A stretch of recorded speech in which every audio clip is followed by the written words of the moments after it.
Yo, what's going on, guys, and welcome back to Nick Games. Today we're going to be talking about Dragonflight Season 1 prep and basically everything you need to know to be prepared going into Dragonflight Season 1. If you guys do like this video, be sure to drop a like, and if you guys want to see more, consider subscribing. Alright, let's get into it. I did want to point out one thing.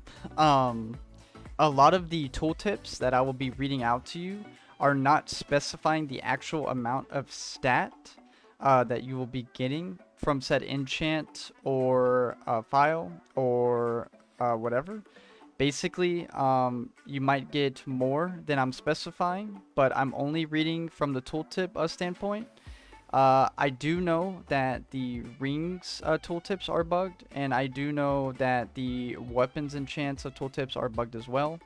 For example, the weapon enchants at quality 3 are showing the same amount as quality 1, but will actually give you more stat than it actually is showing on the tooltip. I just wanted to let you guys know before you're like, why is this giving me the same amount at lower quality? So the first thing that we're going to talk about is enchants. You might be wondering what enchants are there, or do you have all your enchants that you need? And we're going to figure that out right now.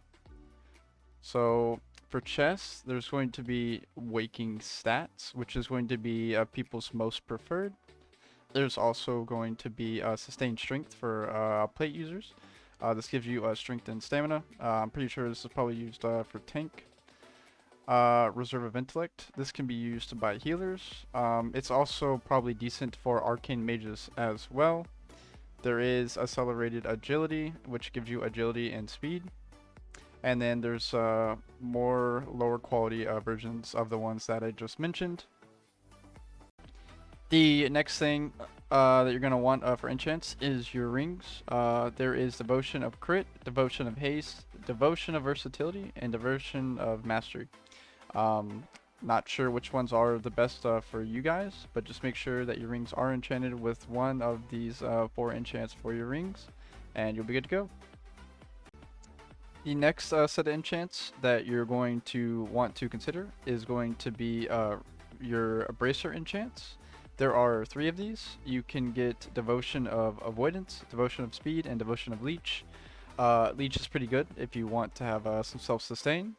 Devotion of Speed is also pretty good if you're trying to move your character a little bit quicker, if you feel a little slow. And Devotion of Avoidance is good so you take less damage from AoE effects.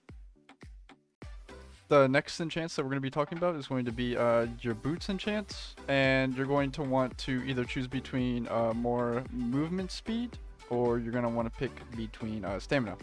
Movement speed is going to be Plains Runner's Breeze, which will give you 200 speed, and Watcher's Loom will give you 74 stam at the highest ranked quality. So whichever one of these you think will benefit you more in the content you're doing, I would recommend getting one of these before the start of Dragonflight Season 1. The next set of enchants that we're going to be looking over is the back enchants. There are 3 of these as well. There's going to be speed, which you can actually get a unique bracer enchant that actually reduces your cooldown of your Hearthstone by 3 minutes while on the Dragon Isles. So if you use your Hearthstone a lot, this is definitely pretty good. Also gives you movement speed as well. You can also go Regenerative Leech, which gives you 75 leech and will also heal you for quite a bit every 5 seconds while you're at a combat. And then last but not least, the last one that most people will probably end up taking is going to be an enchant cloak, Graceful Avoidance. This is going to reduce your AoE damage that you take and also reduce your fall damage taken by 10%. Overall, these aren't that impactful, but if you're looking to max out all of the enchants on your gear, definitely I recommend grabbing one of these. And last but not least, the most important enchants that you're going to want to get is for your weapons. So these are quite expensive. If you have the gold and you're trying to go hard, I would probably recommend that you probably pick one of these 4 right here. Frozen Devotion is really good for melee. the funny thing is, this enchant actually does work for spellcasters, but requires you to be pretty close to the mobs you're hitting. So, I mean, if you want to play around with this, you can, but it's definitely not recommended to play with Frozen Devotion as a range. This is more of a melee enchant, but this on beta was doing a lot of damage, so I think Frozen Devotion will be extremely good here. Sophic Devotion is what most people will at least use on one weapon. If not, most of the spellcasters will be using on all of their weapons.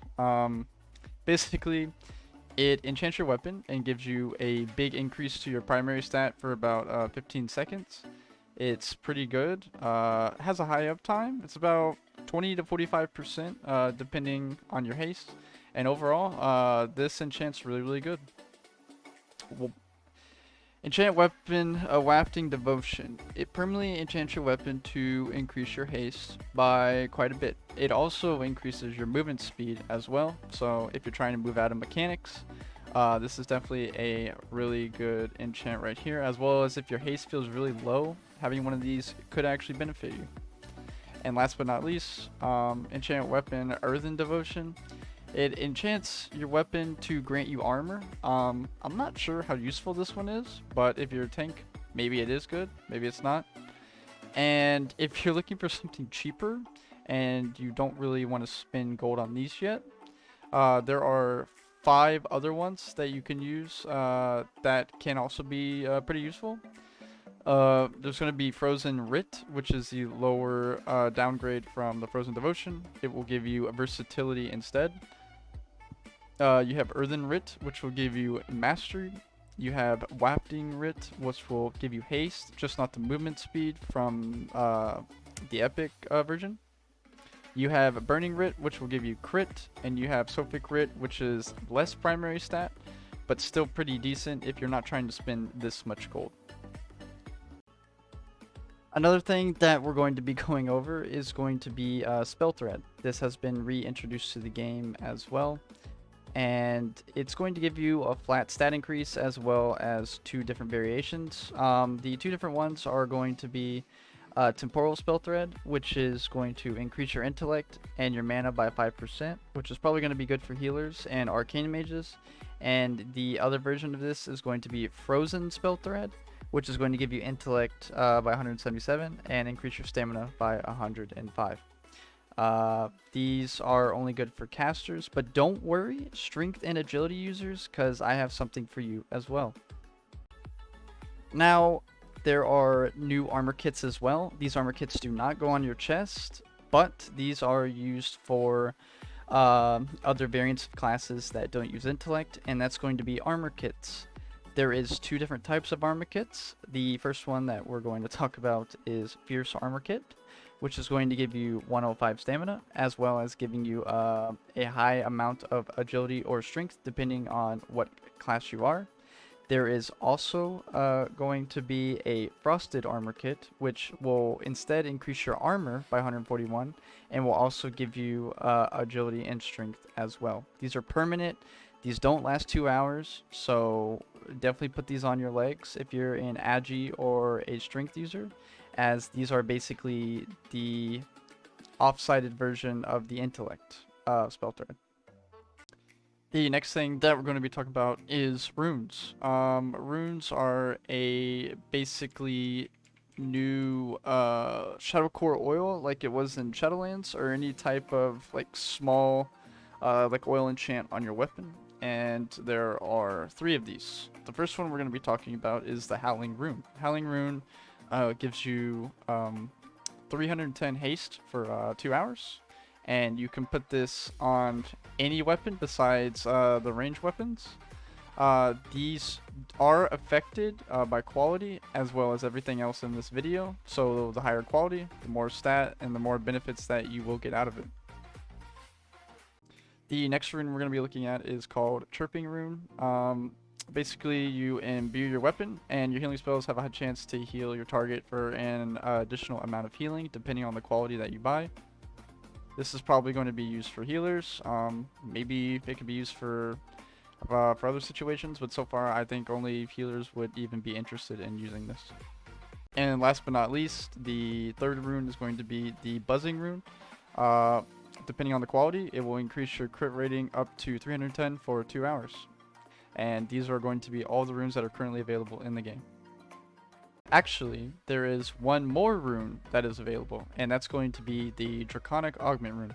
This is the new Augment Rune that was introduced in Dragonflight, and if you're trying to go hard, get rank 1 parses, or just get a little bit more DPS or stat, these are available on the AH. They can be a little bit pricey, considering they do not persist through death, but they do increase your agility, intellect, and strength by 86 for 1 hour, if you are interested in that.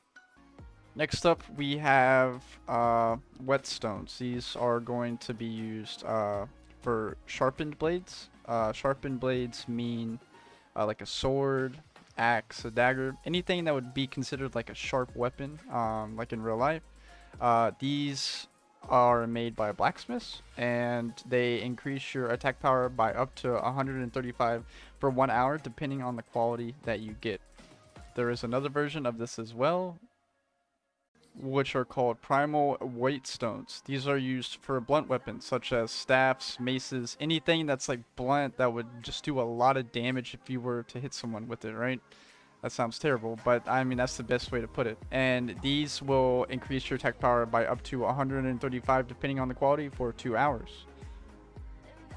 The next thing we are going to be talking about is Phials. Phials are the new Flasks of this expansion, and they actually have some pretty cool effects overall. The first one we're going to be talking about is a Phial of Elemental Chaos, as most people will probably be using this for pure single target. Basically, when you drink this Phial, every 60 seconds it will cycle through a random element, which will give you haste, burst, mastery, or crit by 652 for 60 seconds, and it rotates on like a cycle, and you can drink up to 4 of these and make it last like up to 2 hours. And depending on the quality, it will give you up to 652. With a lower quality, as we see right here, it's only 552. So it seems like with each quality increase, it's going to give you 50 extra stat per cycle, which isn't too much of a big deal. But if you're trying to min max, or if you're going hard, then definitely go for quality 3 everything. Another thing that I actually wanted to mention about the Phial of Elemental Chaos is that depending on the stat, it'll also give you a small bonus increase as well. When you have Mastery proc for the cycle, it will reduce your damage taken by 5% for 1 minute. When you have the Haste proc, it will increase your movement speed by 5%. When you have the Versatility proc, it will give you healing increase by 5. And when you have the crit proc, it will give you 5% bonus damage to your crit damage for 1 minute. Which overall, having a main stat and then a secondary bonus stat is actually pretty useful, which is why I think Phial of Elemental Chaos will be best in slot for most classes. The next Phial we will be going over is going to be used mostly for AoE situations. It seems to scale much better for melee, but Phial of Glacial Fury basically will build up stacks, and when it does proc, the stacks will unleash a huge blast of ice on the target, dealing up to 10,595 damage if it's at 1 stack, and it is increased by 15% per stack. So it'll do about 20,000 damage split between all the targets that you're hitting. Overall, this Phial is pretty good. It got nerfed quite a bit on beta, so it's not as good as it used to be then. But if you're looking for some extra AoE damage, or mobs are super clumped up and there's a lot of AoE going on, like for M+, for example, this is definitely a really good Phial to get. Like I said, you want to go for the highest quality, and you can drink up to 4 of these to make it last for 2 hours. And the next Phial that I will be showing you guys is going to be Phial of Static Empowerment. This Phial is pretty good. The only shitty thing is that If you start moving, you will lose your main stat. It gives you intellect up to 623 over 5 seconds while remaining stationary. But once you start moving, it will consume the effect and it will give you movement speed instead for 5 seconds. You have to stand still for 5 seconds in order for the intellect to start recharging again. But if you are able to stand still and you can keep a high uptime on the intellect version of this, this Phial could be the top priority for some people. But if you're going for something more consistent and like less RNG dependent on standstill fights, then you're going to want to go for Phial of Elemental Chaos. Another interesting Phial that requires you to be unfriendly with all of your raid members or party members is going to be Phial of Charged Isolation. It will give you main stat while you are at least 10 yards away from your allies, and you will retain 75% of the stat for 2.5 seconds after being near an ally.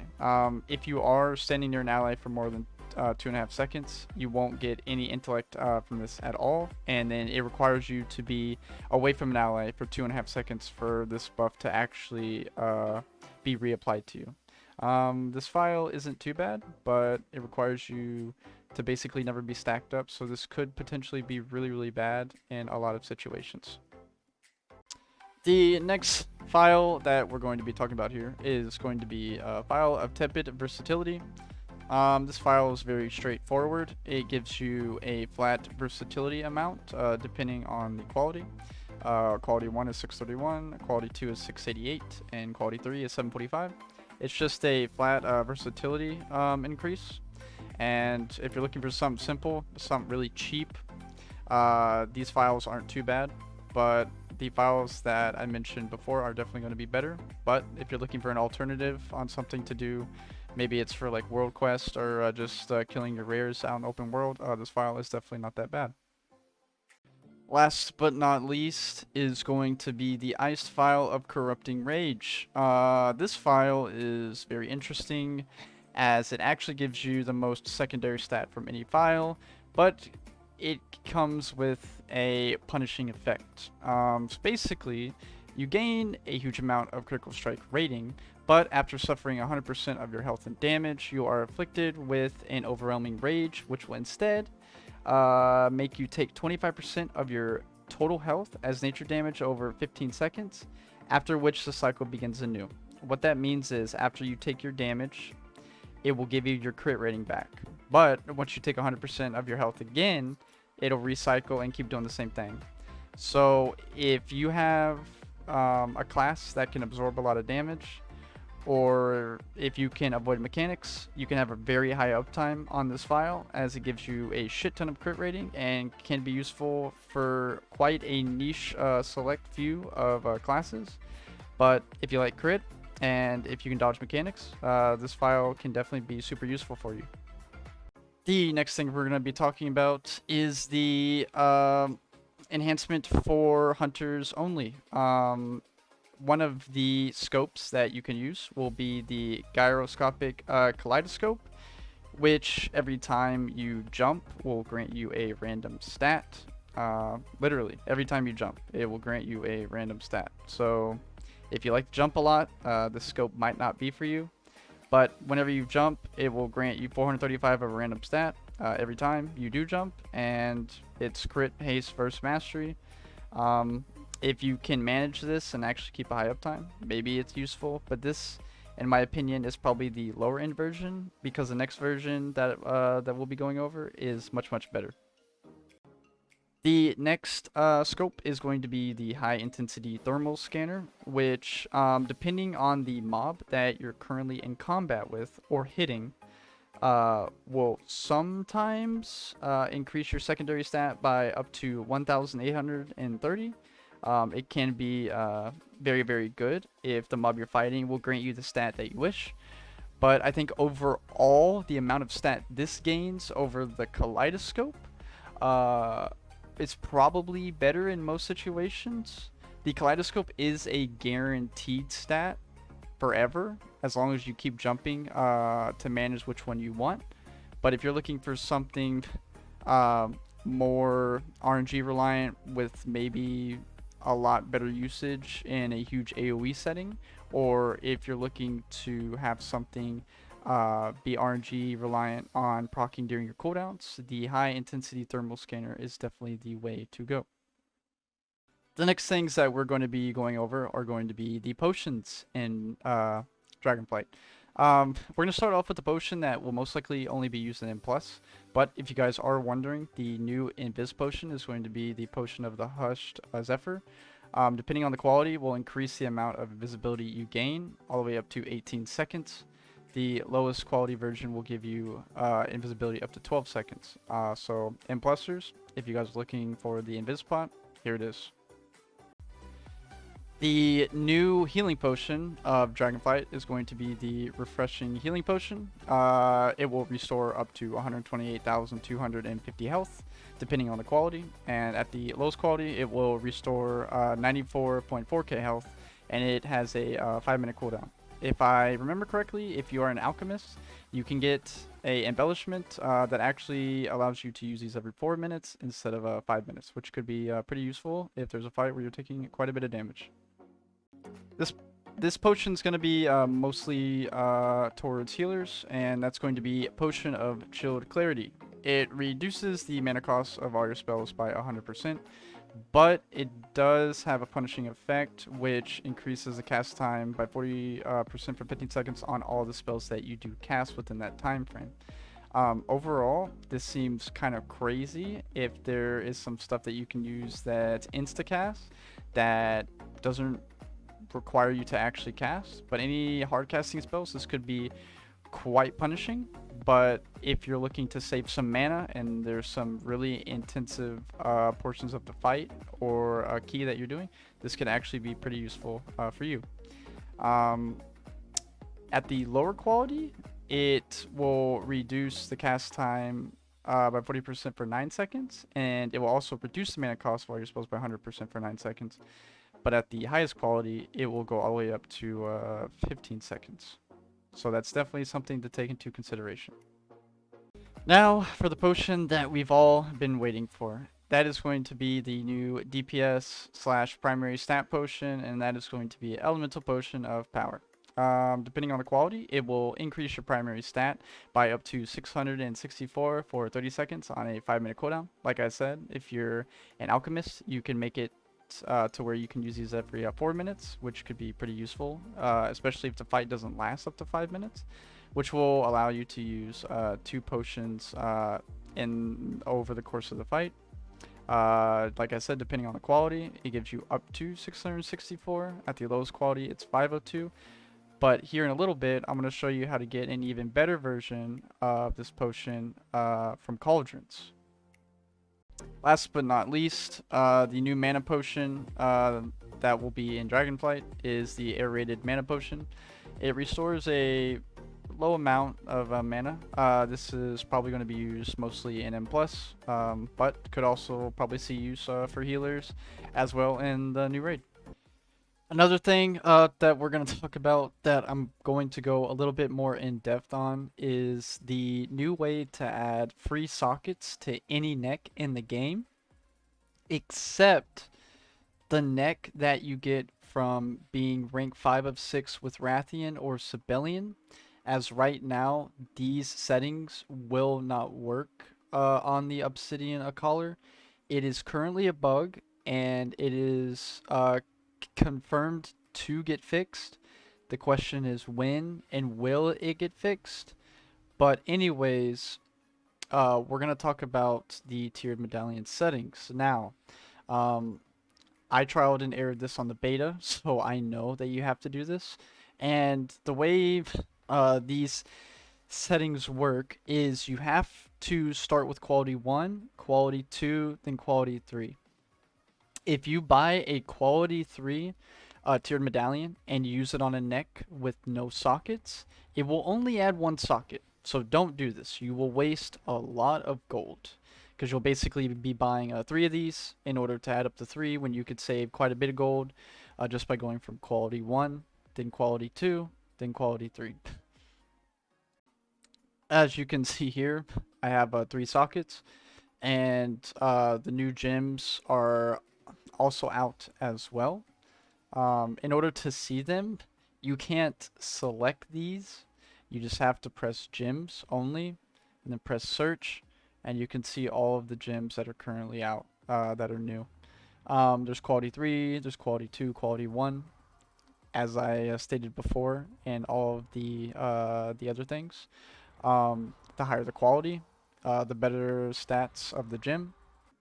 There are also gems that jewel crafters specifically can make, and it's the primary stat gems with a side stat on the side.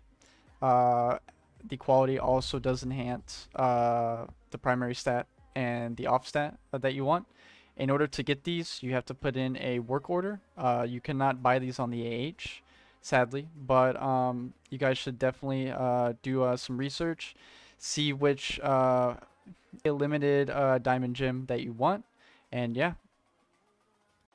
So there is one more thing that I would like to talk to you guys about that actually isn't in the game yet, and that's going to be the Potion Cauldron of Ultimate Power.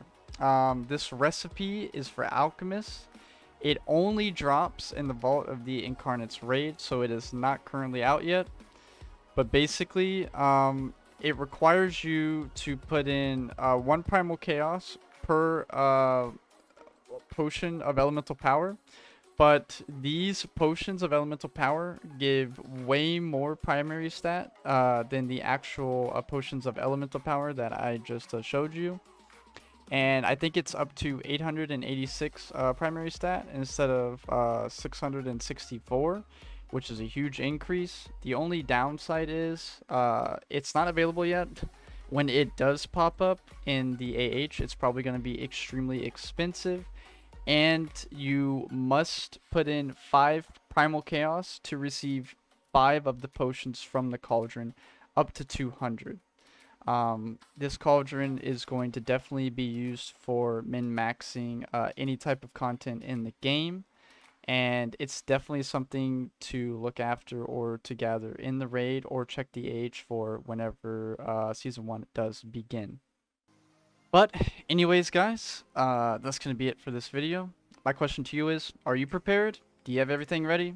And are you ready to delve in to Dragonflight Season 1? Well, if you are, leave a comment below if this video helped you out. Definitely consider dropping a like if you did enjoy this video. If you guys do want to see more in the future, definitely subscribe. And I just want to say thank you to everyone who's been watching my videos thus far. And thank you to all my subscribers. We are very close to 800. If you guys could get me up to 800, if not 900, possibly 1,000 before the end of the year, that would be awesome. But anyways, I hope you guys have a great day. I look forward to Dragonflight Season 1 a lot, and I hope you guys enjoy this game as much as I do, because I honestly love WoW. Anyways, I will see you guys later, and take it easy.